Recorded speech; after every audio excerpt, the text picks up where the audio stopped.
Apakah sudah terlihat PPT-nya Pak Udi? Sudah, Pak. Oke. Sebelum ke materi, Pak Udi Kaki mau menyampaikan tentang tugasnya.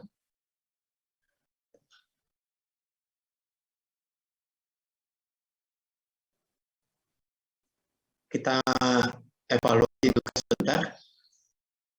Tugas perorangan ini siapa ini? Kevi Fauzia. Ya? Iya, Pak.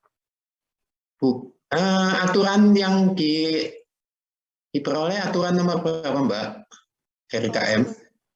Sebentar ya, Pak. Iya. Saya lihat dulu.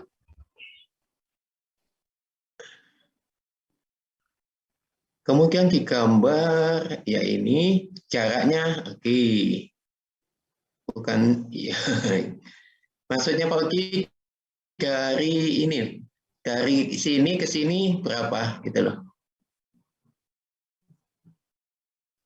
Supaya saya ini ke sini sampai sini berapa? Apakah sudah diukur kemarin? Kemudian ini untuk zebra cross, lampu lalu lintasnya kelihatan ya yang dicoret Pak Oki? Halo? Kelihatan, Pak. Kelihatan, Pak. Jaraknya berapa? Jarak zebra cross ke garis henti diukur. Ini maksudnya apa ini? Kalau ini jarak henti itu yang mana? Yang garis itu, Pak. Yang di garis Pak Udi? Enggak, yang garis bawahnya zebra cross. Zebra cross, Pak. Yang dari kaki yang lain? Nggak diukur? Yang di sini? Nggak diukur? Saya enggak ukur yang Itu penting ya malah, yang penting itu malah. Oke, kan kemarin evaluasi posisi lampu lalu lintas zebra cross sebentar. Bukan tebal marka, gini loh. Jarak apil ke garis henti. Ini maksudnya apa? 1587. Oke. Ini apa jarak garis tepi ke garis tepi geometrinya. Yang dimaksud sama Pak Ogi kemarin adalah misalkan ini ada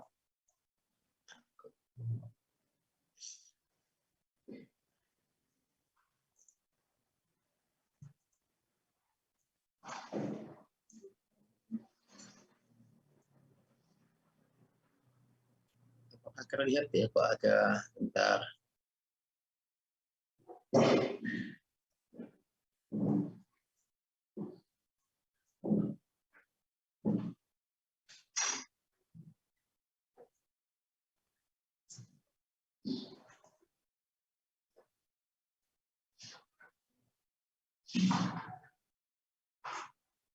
Line with spot. Draw garis, oke.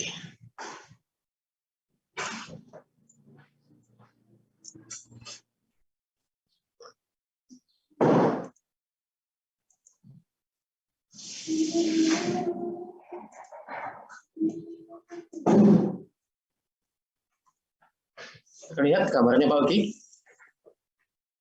Halo? terlihat, Pak. Misalnya ini persimpangan.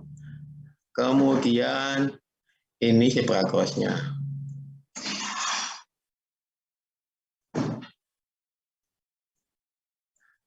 Nah, jarak dari sini berapa? Berapa kemarin? Nggak diukur.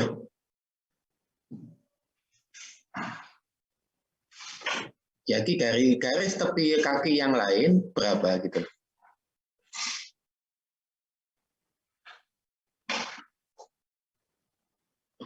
Halo?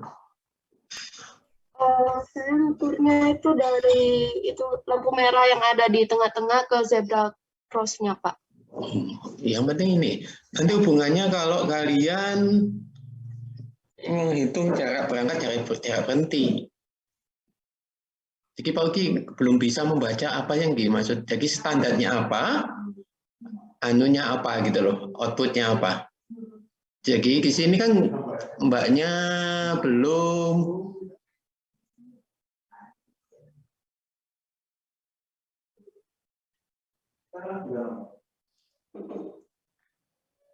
Ya, belum melihatkan. Nah ini kan harusnya seperti ini ya. Ini kan terlalu dekat dengan kaki yang ini. Ini jaraknya ini sampai sini berapa? Ini jalan apa ini? Patimura, Pak. Lebih murah.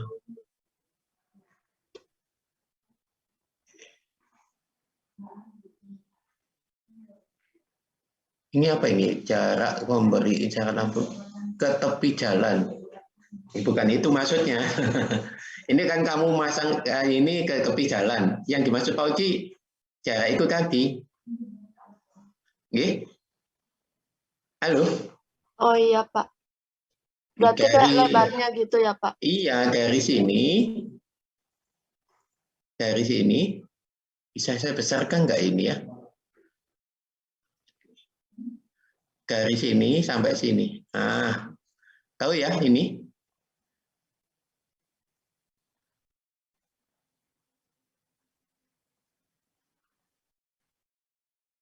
Oh, kalau yang itu udah diukur, Pak. Berapa? Belum saya masukkan. Itu 5 meter. 10 meter, Pak. 10 meter. Kalau Iya. yang diisyaratkan dari peraturan berapa? Minimal. Nah, Itu itu yang saya belum lihat. ya harus itu yang penting itu. Kemudian lebar zebra cross berapa? Ini 1,10 meter ya. Iya, Pak. Yang ini jaraknya berapa ini? Jaraknya berapa ini ke sini? Jadi detail gitu loh, bukan seperti ini. Jadi ini tebal pinggir jalan marka.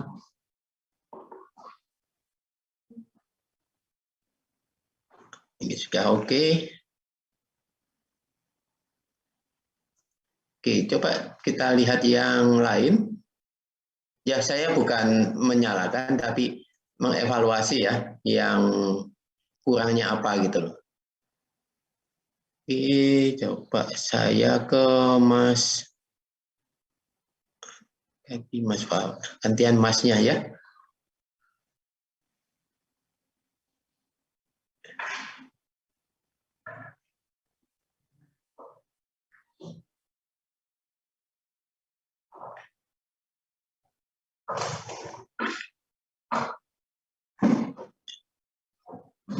Sama semuanya jadinya.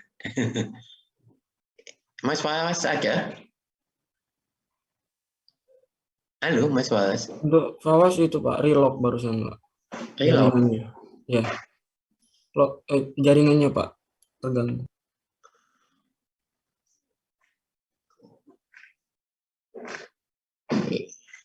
Coba gantian yang lain. Ke Mas Fajar. Ada Mas Fajar? Ada Pak. Iya. Kita tunggu dulu. Apakah sama? Peraturannya peraturan apa gitu loh? Jarak apil ke tepi 90. Bukan ini maksudnya ya, bukan ini. Jadi nanti hubungannya ke, sebentar ya, saya carikan ke materi. Kan kalian sudah dapat ilmu lalu lintas? Belum? Belum, Pak. Baru ini. Rekayasa lalu lintas? Belum? Iya, hari sekarang Pak. Iya, ya, Semester saya ini. tunjukkan supaya tahu nanti, sebentar ya. Supaya maksudnya Pak Uki itu ada fungsinya enggak gitu loh. Sebentar ya, saya carikan dulu. Supaya paham. Bentar, di mata kuliah manajemen transportasi.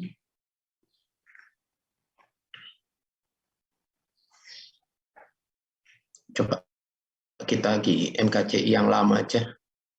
Apakah simpang bersinyal? Bentar ya, ditunggu sebentar ya.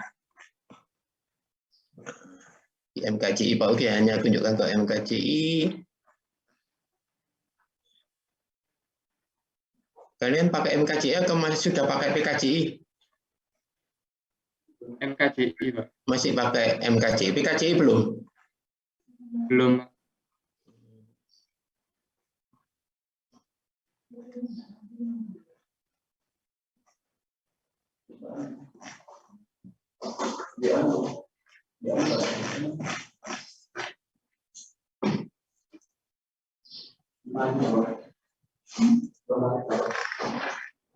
Simpang karya Kak tunjukkan ini referensinya, salah satunya di sini. Sebentar. Tapi ada aturannya sebetulnya di Menteri Perhubungan.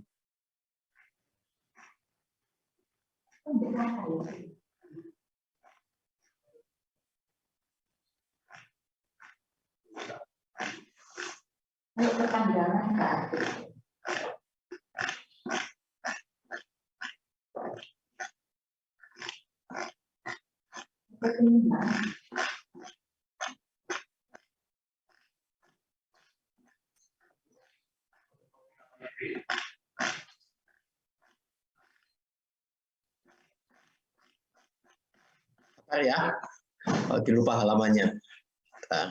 Nah, seperti ini. Kelihatan di kalian?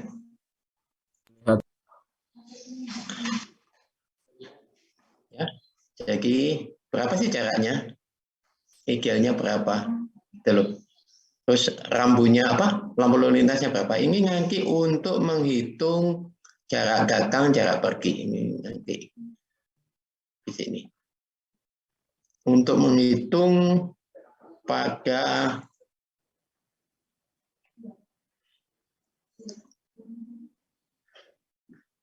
bentar, saya carikan dulu simpang bersinyal. SIG 3 kalau nggak salah. Kalau di ya ada di sini untuk menghitung di SIG 3 ada jarak berangkat dan jarak pergi. Jadi ini untuk menghitung itu. Jadi fungsinya ini. Apakah sudah diukur minimalnya? Di sini. Kelihatan di kalian? Terlihat, Pak. Kelihatan, Pak. Terlihat ya. Ini hitungannya ke sini sebentar. Hitungannya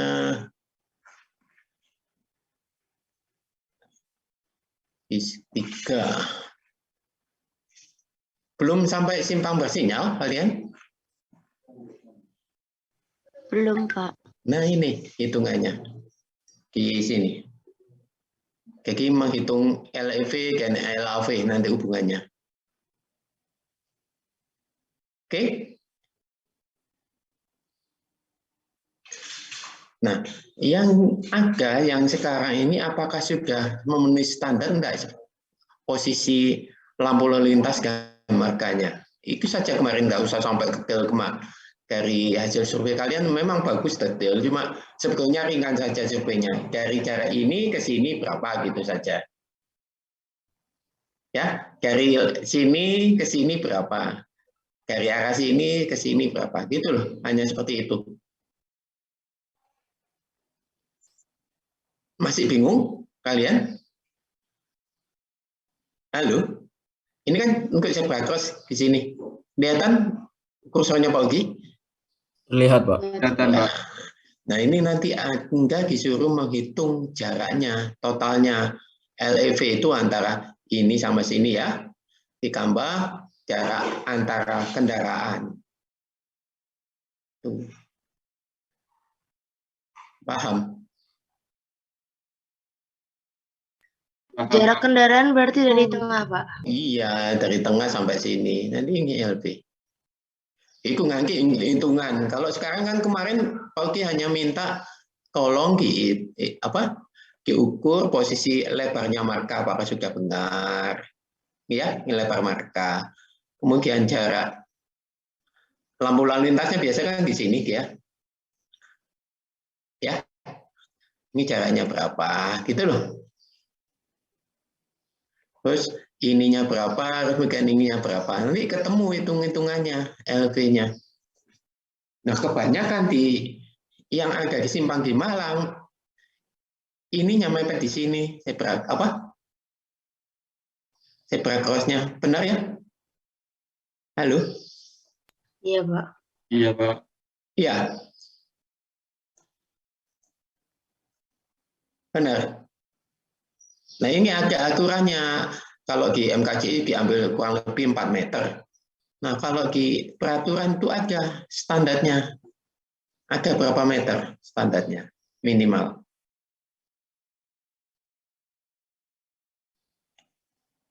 Sudah kalian dapatkan dari peraturan Menteri Perhubungan ada? Atau belum dapat malah? Belum. Ya, nanti tak carikan, tak tunjukkan. Nah, intinya cuma itu ya. Jadi Pak Uki tunjukkan fungsinya supaya kalian paham untuk menghitung ini, gitu loh. Oke.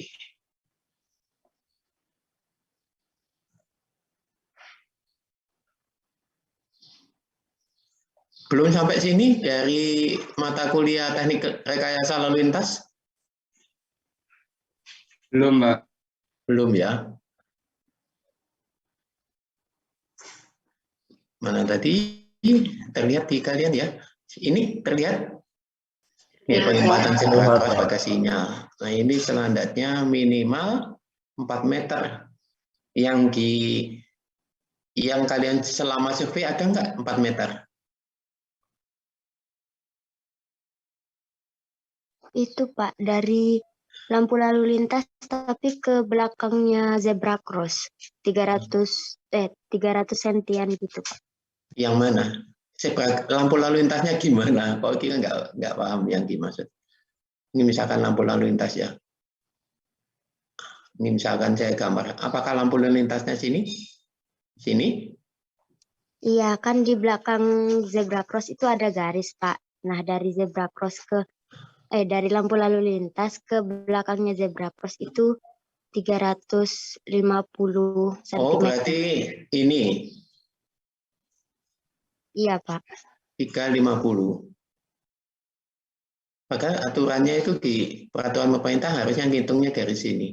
Ini baru zebra cross. Nah, berarti posisi lampu lalu lintas bisa di sini. Ini ada aturannya. Ya.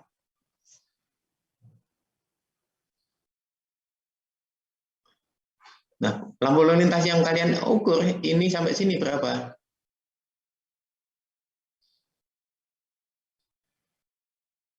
Belum dihitung.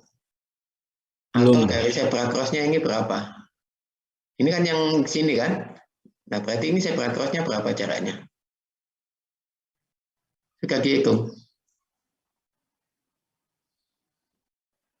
Belum, Pak. Belum.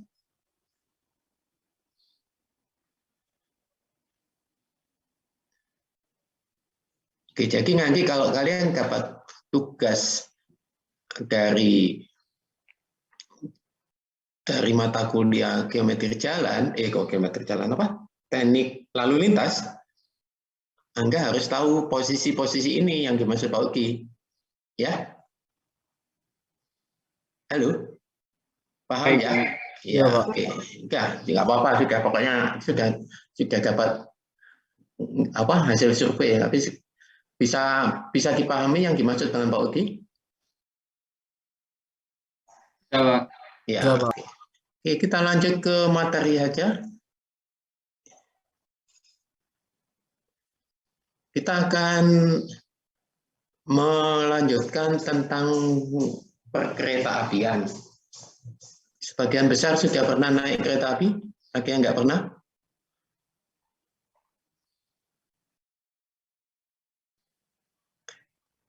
Halo, apakah sudah pernah naik kereta api? Pernah, Pak. Sekali, Pak. Sekali, toh ada yang belum pernah? Saya, Pak. Siapa?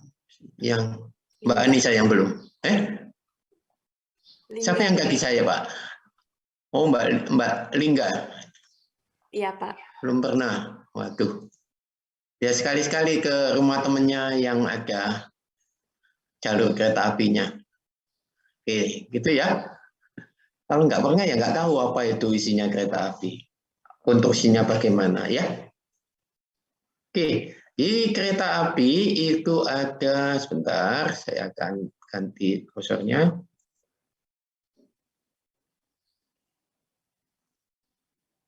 Oke.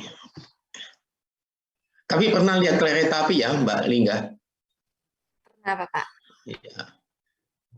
Kita akan bahas tentang sejarah dan jenis kereta api.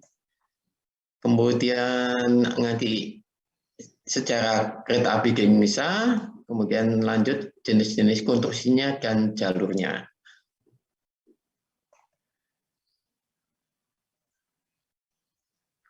Saya geser-gesernya ini tertutup oleh tampilan jenis-jenis kereta api.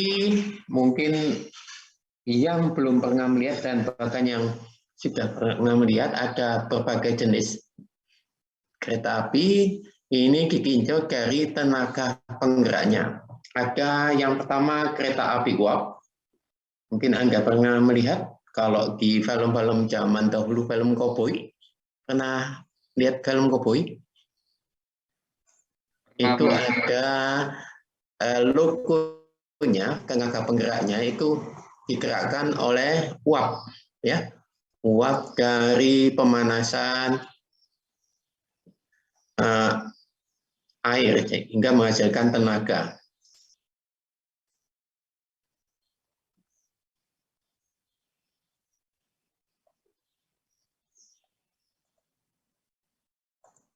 Nah, seperti ini, Anda lihat ya.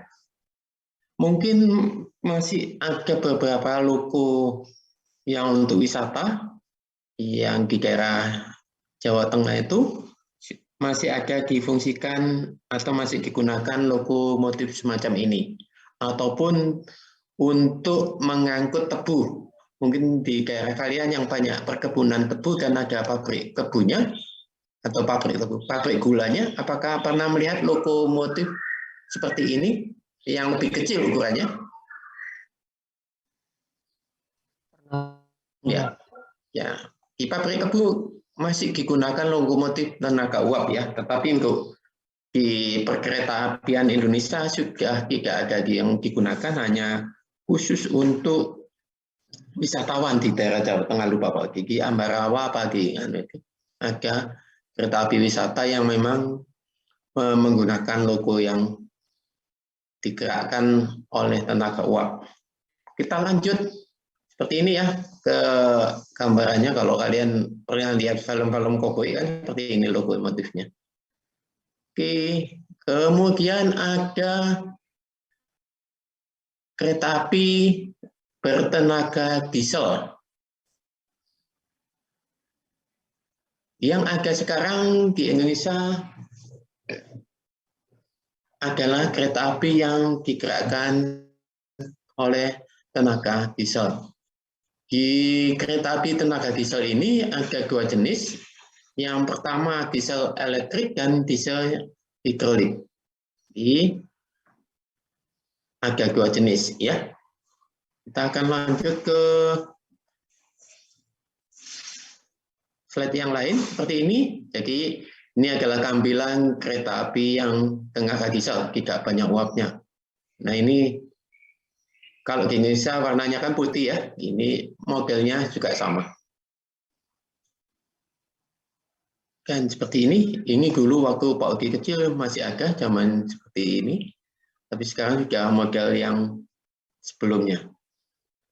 Kemudian ada kereta api yang digerakkan dengan listrik atau dinamakan rel listrik, ya. Jadi tenaga penggeraknya menggunakan listrik. Ini hanya ada di daerah Jabodetabek. Di luar Jabodetabek belum ada. Di daerah Jawa Timur, Jawa Tengah masih belum menggunakan tenaga listrik masih menggunakan tenaga diesel. Macam ini, atau ada yang pernah ke Jakarta menggunakan kereta api KRL? Apa ada yang pernah naik KRL di Jakarta?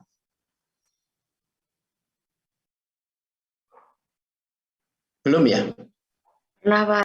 Oh, Pernah, pernah ya juga itu. Itu menggunakan tenaga listrik di mana di atasnya ada catu dayanya dan semacam handle-nya apa? Untuk mengkaitkan ke listriknya, nanti kita akan bahas di sana. Ini semacam ini. Ini sayangnya hanya ada di daerah Jakarta dan sekitarnya. Kemudian kita lanjut dengan sejarah rel di Indonesia. Ya. Ini belum ke sejarah rel di Indonesia. Ini masih cerita tentang sejarah rel. Ini mulai 1630 di Inggris sampai di 1925 di New Jersey. Kemudian kalau di Indonesia digunakan rel itu pada tahun 1864 oleh semacam maskapai. Jadi maskapai untuk kereta apian, perkereta apian namanya Nederland Indisch Spoorweg maskapai. Jadi kalau bahasa Indonesia, bahasa Jawanya spur itu aslinya bahasa Belanda. Ya, Anda pernah dengar istilah spur? Naik spur gitu? Iya, Pak. Ya, itu adalah bahasa Belanda.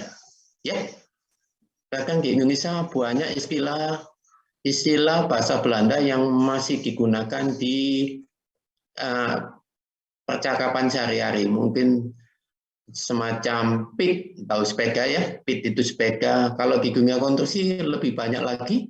Mungkin Anda pernah dengar istilah boplang, lisplang, kusen, herding, ritter, ya pokoknya kemudian underlah di pasangan di jalan itu underlah, ya itu adalah istilah Belanda semuanya, ya. Tapi sudah terbiasa disebutkan di lapangan. Oke, jadi kusen itu adalah bahasa Belanda, lisplang, paubelis, pernah dengar ya? Itu adalah bahasa Belanda. Kemudian ini dimulai pembangunannya tahun 1867 di daerah Kemijen sampai Tanggung. Ya, ini sekarang ini adalah jadi tempat wisata kantornya Lawang Sewu. Jadi Lawang Sewu itu adalah dulunya adalah kantor, kalau zaman sekarang KAI, awalnya KAI. Ini zaman Belanda, ini adalah kantor KAI zaman Belanda di Lawang Sewu. Apakah ada yang pernah ke Lawang Sewu di Semarang? Belum ya? Atau sudah? Pernah, Pak. Nah, apakah sudah menghitung pintunya? 1000, Pak. 1000? Enggak sampai ya ini. Jadi sejarahnya ini adalah kantor KAI zaman dahulu ya, bukan KAI sekarang, zaman Belanda. Kemudian ini adalah trayeknya atau jalurnya KAI. Di Indonesia, di pembangunan setelah merdeka, itu sekarang total yang beroperasi sepanjang 3.861,5 kilo. Yang tidak beroperasi hampir lebih dari separuhnya ya. Dari hampir 3/4-nya dari yang beroperasi. Di mana kebanyakan yang tidak beroperasi ini adalah peninggalan zaman Belanda. Di Sumatera pun juga sudah ada kereta api, tetapi masih banyak yang tidak digunakan. Di Jawa juga banyak jalur-jalur yang tidak diaktifkan lagi. Mungkin kalau kalian orang Malang atau orang Surabaya atau orang tua kalian aslinya Malang, dulu ada jalur yang menghubungkan Malang sampai Tumpang. Ya, jadi dulu pertemuannya di stasiun Blimbing. Ya, di sepanjang Jalan LA Adi Sucipto itu dulu ada jalur kereta api sampai lewat depannya Mendit, terus sampai Tumpang. Zaman Pak Ugi masih kecil pernah lewat, masih ingat dulu ada jalur kereta apinya. Nah, tapi sekarang di depan Mendit, apakah sudah masih terlihat jalur kereta api? Siapa yang orang Malang? Ada yang orang Malang di kelas ini? Bagi lupa? Ya, ada? Nggak ada ya? Masih ada tapi udah nggak fungsi, Pak. Nggak fungsi ya. Dulu ada, juga masih ingat waktu Pak Ugi kecil pernah lewat di depannya Mendit. Jadi yang tidak fungsi itu banyak, ya. Kemudian ini lanjut saja. Kemudian ini adalah lambang-lambang dari perusahaan kereta api di Indonesia. Dulu namanya adalah GKA, PNKA, WJKA. Makanya kalau di Surabaya itu ada jalan Gubeng GKA. Pernah ada yang orang Surabaya di sini? Enggak ada. Kemudian berubah lagi namanya menjadi PJKA pada tahun 1988 sampai 1990. Kemudian berubah lagi dengan KAI, tapi logonya beda. Kemudian KAI ganti logonya, dulunya seperti ini, menjadi sekarang seperti ini. Ya, ini adalah KAI yang terbaru logonya, tapi namanya tetap KAI.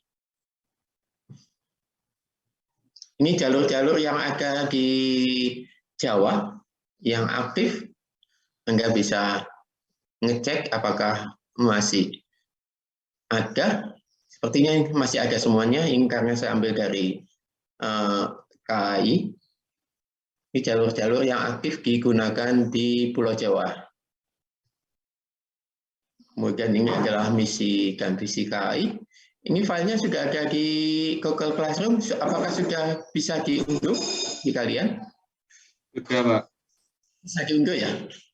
Oke. Ini Undang-Undang KAI itu nomor 23 tahun 2007. Ya. Ini pasal-pasalnya sampai bab 14. Kita akan bahas tentang sarana dan prasarananya. Kita tidak akan bahas tentang perundang-undangannya. Oke, sarana perkereta-apian ada yang dinamakan lokomotif. Jadi ini penggeraknya dari gerbong. Kemudian ada kereta, ini adalah gerbongnya. Kemudian ada gerbong barang, ada untuk peti kemas. Ini adalah sarananya. Sedangkan prasarananya adalah jalan rel, kemudian adanya jembatan, kemudian adanya terowongan, kemudian adanya terminal atau stasiun, dan gorong-gorong. Ini adalah sarananya. Oke. Jadi kalau dibedakan sarana dan prasarana. Jadi kalau sarana adalah yang bergerak ya. Kemudian prasarananya adalah penunjangnya. Selanjutnya, alat penunjang yang lainnya adalah adanya depo, adanya balai konstruksi jembatan, adanya balai jasa mekanik, adanya balai jasa untuk perawatan. Ya. Kemudian kita akan bahas tentang konstruksi rel kereta api. Konstruksi rel kereta api terbagi atas dua bagian, struktur atas dan struktur bawah. Struktur atas ada rel, ada penambat, ada bantalan. Struktur bawah ada balas dan tanah dasar. Kita akan lihat macam-macamnya. Ini adalah gambar potongan melintangnya. Ini bagian struktur bawah, yang ini adalah bagian struktur atas. Oke, jadi istilahnya yang atas batu-batuan itu namanya balas, yang bawah subbalas. Oke, jadi kenapa di kereta api di jalannya itu disebar kerikil, itu fungsinya untuk meratakan beban, ya. Ini adalah bentuk-bentuknya. Kemudian lebar jalan rel di Indonesia termasuk lebar jalan sempit.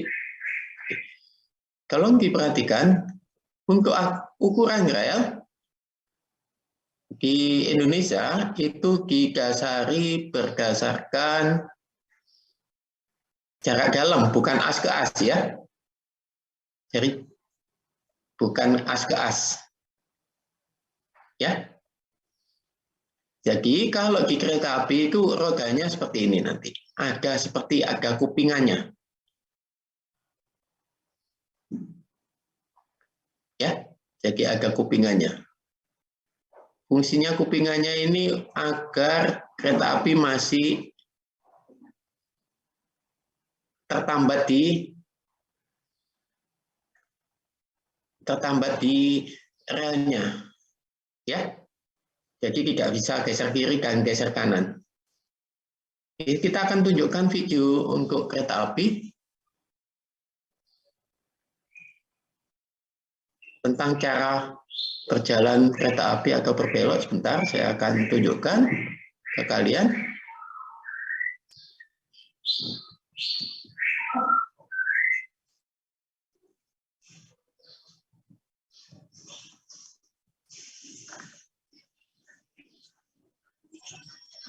Ya, saya akan cari videonya tentang kereta api, bagaimana dia bisa pindah jalur. Saya stop screen dulu agar bisa share sound-nya juga.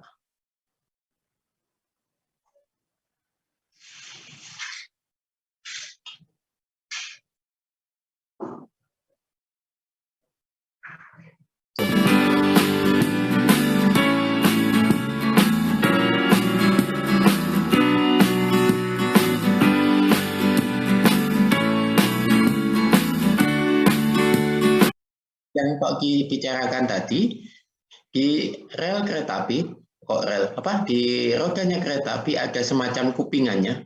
Ini ya, jadi dia di bagian sini, ada kupingannya di bagian dalam. Atau kita akan lihatkan di ini ya, ini lebih ada tonjolannya keluar. Ini supaya menjaga kereta api tidak lepas dari relnya, ya. Kupingannya ini ada kiri dan kanan.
Itu adalah video tentang perpindahan jalur di kereta api. Kita akan lanjut ke sini. Apakah sudah terlihat? Lihat. Sudah, Pak. Ya, ntar kita tunggu ganti. Oke, ini adalah konstruksi rel kereta api. Yang di bawah bantalan ini adalah balas, ya. Kemudian ini adalah bantalan atau sleeper. Kemudian yang merah ini adalah relnya. Kemudian ini adalah roda kereta api. Ini adalah konstruksinya. Kita akan bahas lagi tentang yang lain, tentang bantalan besi baja. Jadi bantalan di jalur kereta api itu macamnya banyak. Ada yang dari besi, ada yang dari beton prategang, ya. Jadi, nah ini adalah bantalan dari besi. Fungsinya untuk meletakkan dan menambahkan batang rel, untuk menumpu batang rel, kemudian mentransfer beban dari kereta api. Kita akan lihat lanjut ke slide selanjutnya. Ini bantalannya. Jadi yang sekarang, yang dari kayu sudah banyak yang diganti dengan bantalan yang dari beton, ya. Bahkan banyak orang mencari sisa-sisa, bukan mencari ya, mencari lelangan bantalan dari jalan rel ini. Kenapa? Karena kayunya ini kayu ulin, kayu yang sudah langka. Ya, jadi tahan cuaca, panas dan air, tapi lama kelamaan juga tetap rusak juga karena ini kan material alam. Ya, ini kayunya sangat kuat, makanya dulu digunakan sebagai bantalan dari rel. Kemudian ada bantalan dari besi. Ya, ini biasanya digunakan pada posisi di jembatan, ya. Oke. Kemudian Anda yang sering kalian temui di kota-kota kebanyakan juga menggunakan bantalan dengan beton, ya. Kita akan bahas satu persatu bagian-bagiannya. Ini adalah bantalannya yang dari beton. Kemudian ada namanya penambat, jadi pengunci rel kereta api dengan bantalan. Ya, penambatnya komponennya ada rel pad, solder, insulator, dan klip. Ini adalah bagian-bagiannya. Jenis klip penambat ada pendrol, D-klip, dan F-klip. Sistem penambatnya ada yang elastis dan rigid. Kita akan lanjut. Kemudian ada istilahnya plat landas. Ini kita akan lihat apa sih yang dinamakan plat landas. Jadi ada semacam plat, ya, yang fungsinya untuk meletakkan rel supaya tidak langsung berhubungan dengan bantalan. Ini namanya plat landas, ya. Jadi meskipun dari kayu tetap ada platnya. Kalau langsung berhubungan dengan rel akan gampang merusak bagian dari bantalan. Ini namanya platnya. Ini klipnya yang tadi Pak diceritakan, ini ada klipnya, pengunci untuk mengunci bantalan dengan rel. Kemudian ada penambat rel, kita akan lihat gambarnya. Yang dahulu semacam ini, akhirnya dijepit, ini seperti ini. Macamnya seperti ini, kemudian ada yang klip, ya. Kemudian alat besi penyambung. Jadi rel itu sekarang ada yang rel disambung dengan las, ada yang disambung seperti ini. Apakah Anda pernah lihat sambungan rel? Makanya kenapa rel itu kalau ada lagunya pasti ada suaranya jejek gitu ya. Itu karena adanya sambungan, ya. Jadi adanya sambungan. Jadi yang bunyi itu di sininya. Akibatnya menimbulkan bunyi di sini. Ya. Oke, panjang rel yang ada di Indonesia sekarang standarnya 17 meter, tapi tidak mungkin kita masang rel itu lebih dari 17 ya. Jadi tetap harus ada sambungan antar rel. Sambungannya semacam ini jadi. Oke. Apakah pernah Anda lihat sambungan rel di sini? Adakah rumahnya yang dekat rel kereta api?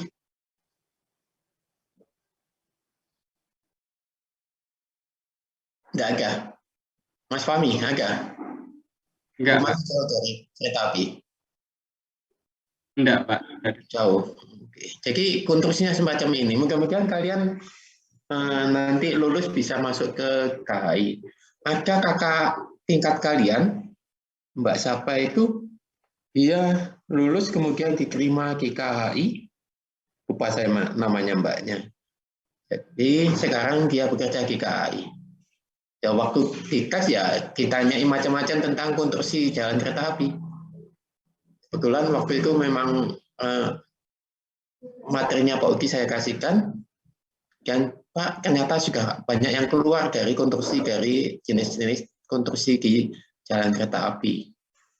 Nah, ini yang dari mbaknya itu yang dari awalnya tidak tahu menjadi bisa tahu. Jadi ini mudah-mudahan kalau kalian pelajari, siapa tahu ada lowongan kerjaan di KHI. Kalau sipil kan pastinya di konstruksinya ya. Ya, Anda pasti ditanyai tentang macam-macam konstruksi di kereta api. Jadi tolong ini nanti bisa dipelajari kalau kalian ada tes wawancara di KHI atau di MRT Jakarta. Beberapa waktu yang lalu membuka lowongan kerjaan teknik sipil ya. Kemudian ini adalah jenis-jenis dari jalan rel di Indonesia. Ya, ini macam-macamnya, lebarnya juga ada. Kemudian lanjut, kita akan bicara tentang jalur. Di jalan kemarin kita bicara juga istilah jalur. Jalur pada kereta api adalah jalur yang terdiri dari akas rangkaian petak jalan rel yang meliputi ruang manfaat jalur kereta api, ruang milik jalur kereta api, ruang pengawasan jalur kereta api. Kalau di jalan kita sering mengistilahkan rumaja, rumija, ruasja. Apakah Anda pernah dengar rumaja, ruasja, rumija? Kenapa? Ya, itu. Jadi di kereta api juga ada istilah rumaja, rumija, dan ruasja. Cuma di belakangnya untuk peruntukan kereta api. Ruang bebas pada kereta api untuk kepentingan lalu lintas jalan rel yang harus bebas dari segala gangguan, ya baik di kiri maupun di kanan ataupun di atas ataupun di bawah, sehingga tidak mengganggu gerakan dari kereta api. Ini kita akan lihat. Oke, ini adalah ukuran ruang bebasnya. Jadi kalau kalian mendesain jalan kereta api, itu harusnya standarnya seperti ini. Ya. Tinggi peron, ya. Ini peron rendah, peron tinggi.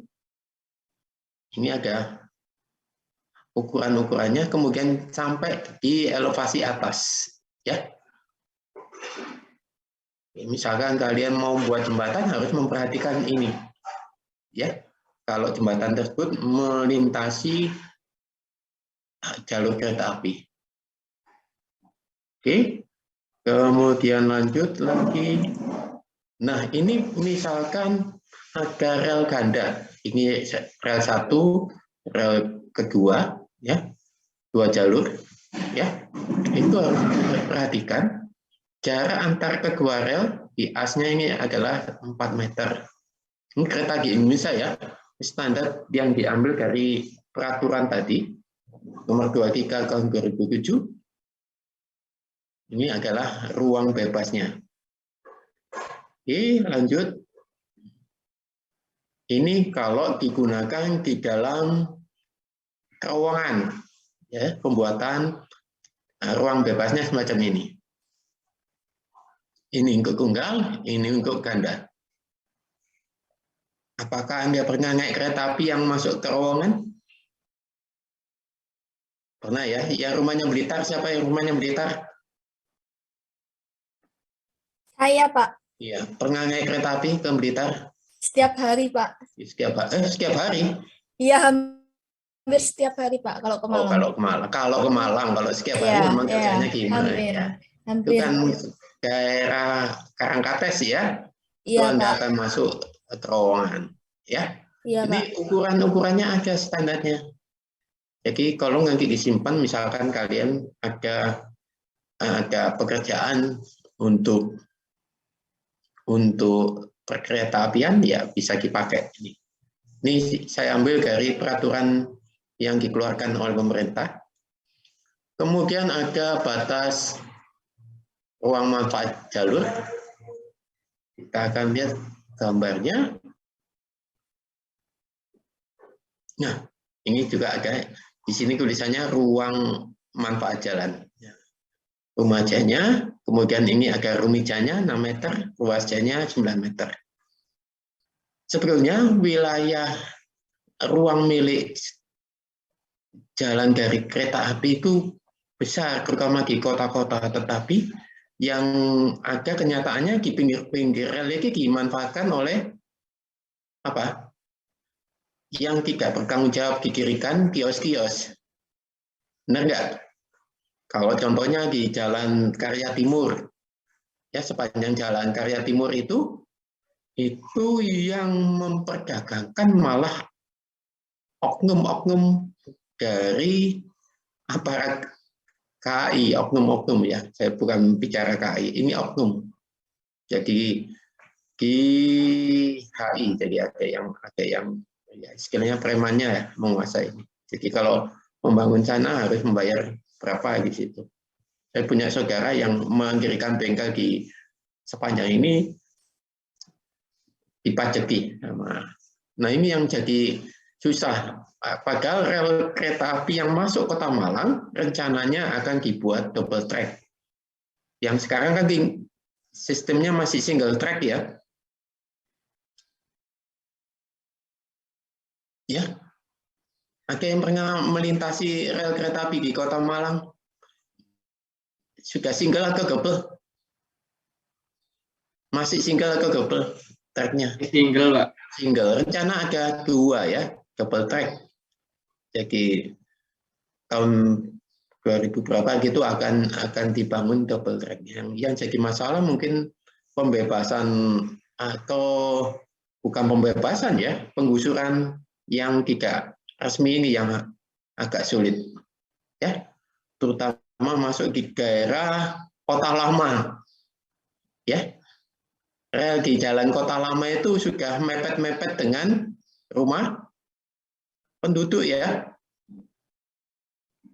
Antara stasiun Kota Baru sampai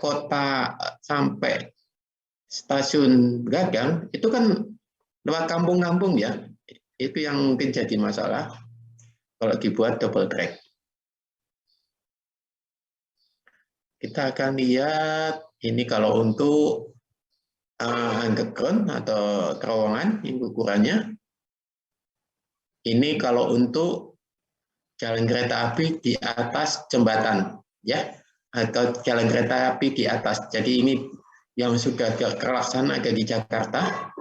Jadi jalannya ada di atasnya jembatan. Ini standarnya. Jadi ini adalah di atasnya jalan kereta api. Kemudian kalau di permukaan tanah Untuk jalur ganda ini standarnya. Ini ada standar-standarnya. Kemudian gambarnya contohnya semacam ini kalau double track. Kalau di daerah lereng ya seperti ini.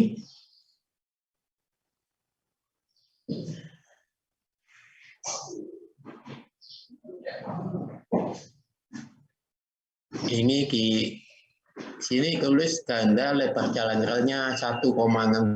Jadi rel di Indonesia itu lebarnya 1,067 ya, bukan as ke as, dari pinggir ke pinggir dari rel, pinggir dalam.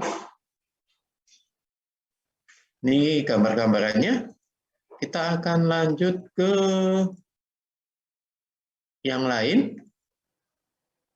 Ini jikalau ada perpotongan dengan misalkan ada jembatan ya, jadi kereta api di atasnya ada jembatan, ini ada aturannya seperti ini gambarnya ya. Kalau di bawahnya jalan kereta api kemudian di jembatan ada aturannya. Kemudian kalau di bawahnya flyover juga ada. Kemudian dengan perlintasan yang sebidang ini harus dipasang beton precast ya, macam ini. Tapi kebanyakan di Indonesia masih belum ya. Ini masih jeblong ya. Masih banyak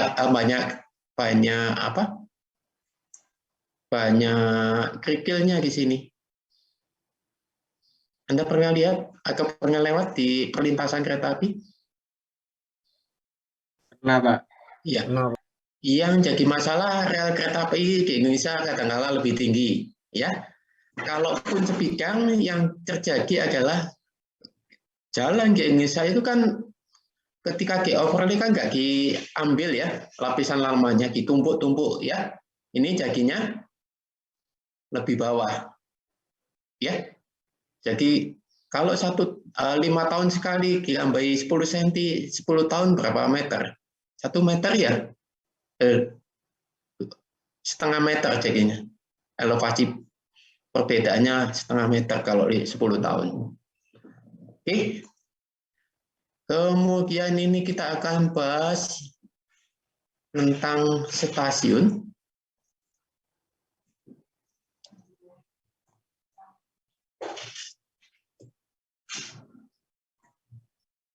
Ada stasiun pengoperasian, jadi stasiun kecil-kecil itu namanya stasiun pengoperasian. Ada stasiun barang, ini hanya ada di Gede Bage di daerah Bandung, memang dikhususkan untuk barang. Kemudian ini adalah layout stasiun tugu, contohnya ada depo, ada emplasemen dan stasiunnya di sini. Ini satu kelas ada berapa grup? Ada berapa murid? 25 ya? Halo? Iya, Pak. 25, Pak. Iya. Tugasnya buat layout stasiun. Minta layout. Digambar ulang. Bisakah?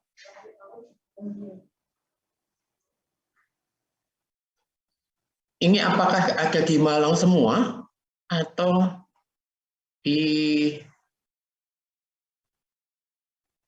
rumah masing-masing? Kalau kita ingin tahu berapa orang yang ada di Malang, berapa orang yang di rumah masing-masing?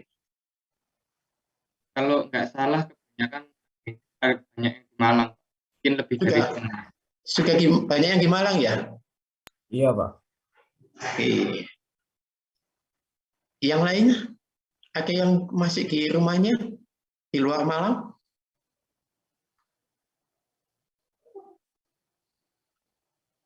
Kita bagi dua ya, dua grup ya. Mencari layout ke kepala stasiun, minta. Nanti kalau buat surat, nanti bisa Pak Ugi tanda tangani. Misalkan harus ada surat pengantar dari jurusan. Minta layout stasiun Kota Malang. Pasti ada. Ya, satu Kota Baru dan Kota Lama. Apakah sanggup?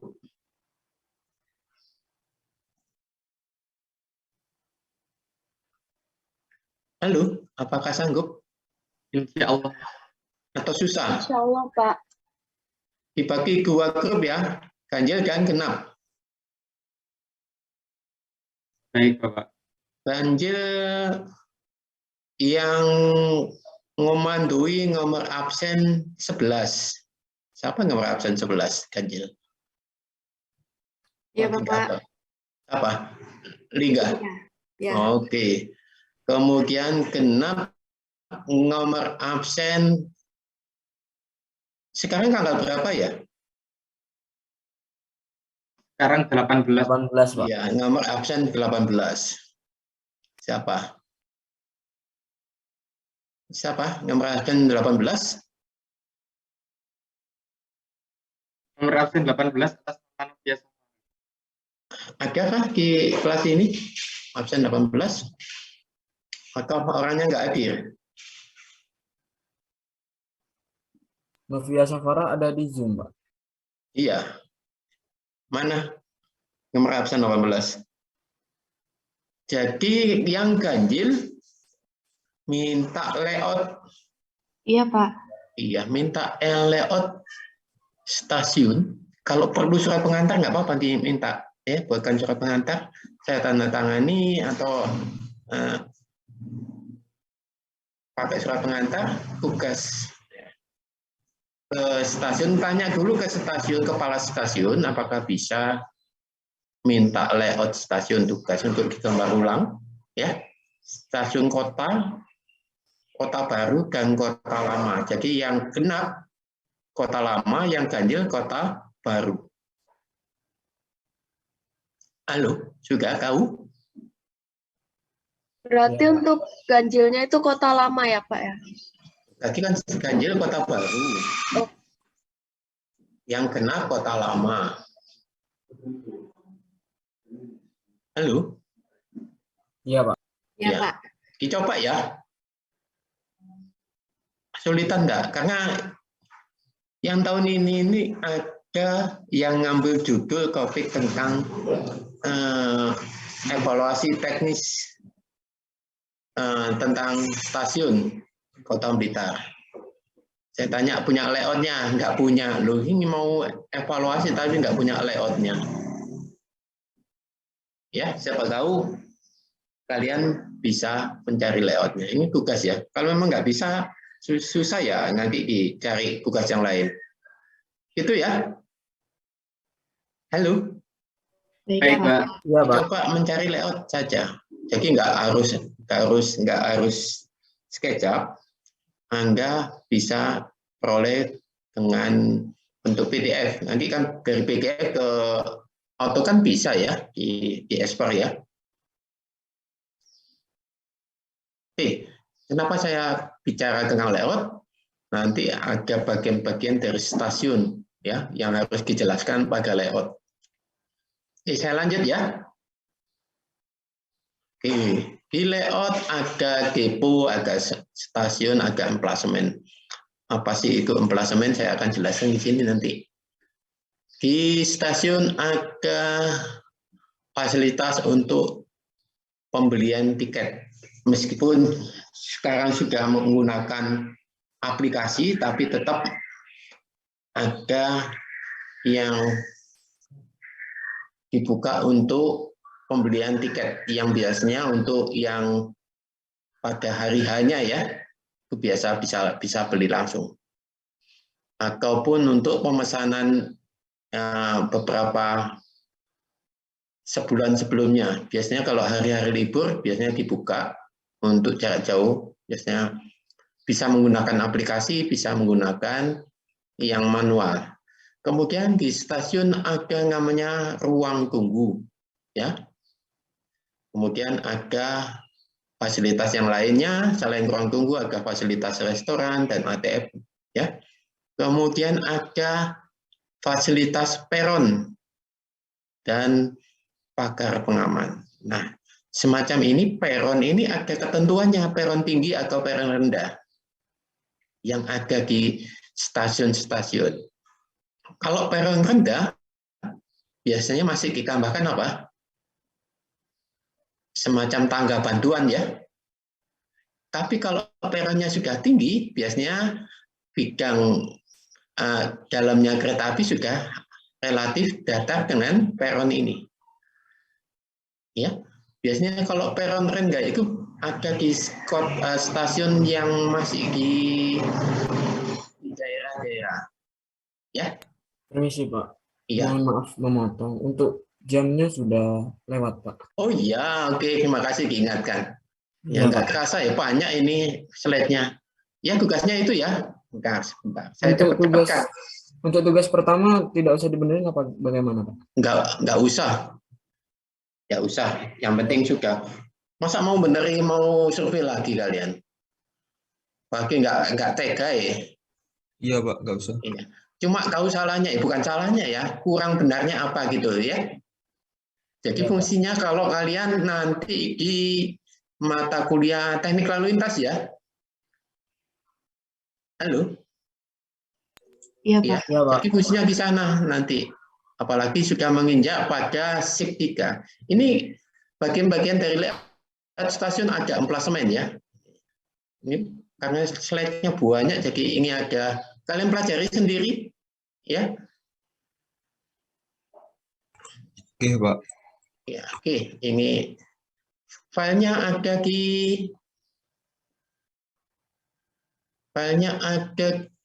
Google Classroom ya. Ini ada 133 slide ya. Jadi filenya ada, kita masih 82, kurang lebih. Ini alat-alatnya juga sudah ada semuanya lengkap. Jadi kalau kalian membutuhkan, silakan di-download ya. Oke, selamat siang. Jangan lupa tugasnya. Ada yang belum mengumpulkan di Google Classroom tugasnya. Entah saya periksa atas nama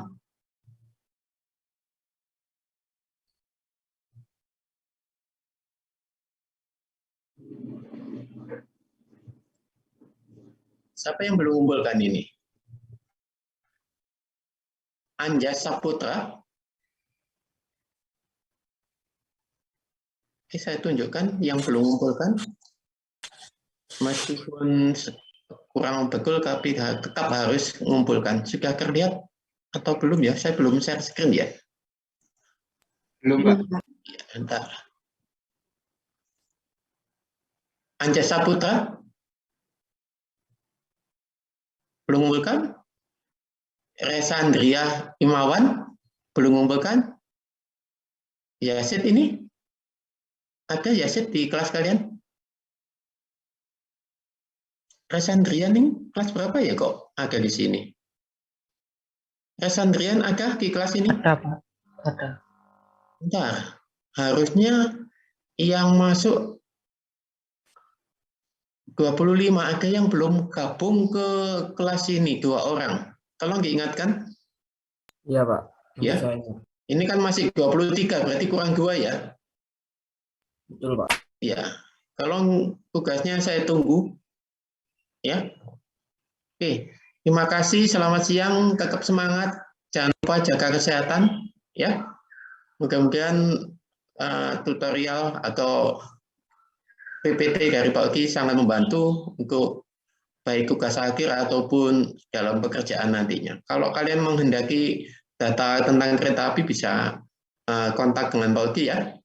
Selamat siang, sampai ketemu. Saya Oke, Pak. akhiri. Saya tutup ya. Oke, Pak. Selamat siang. Silakan, Liv. Iya.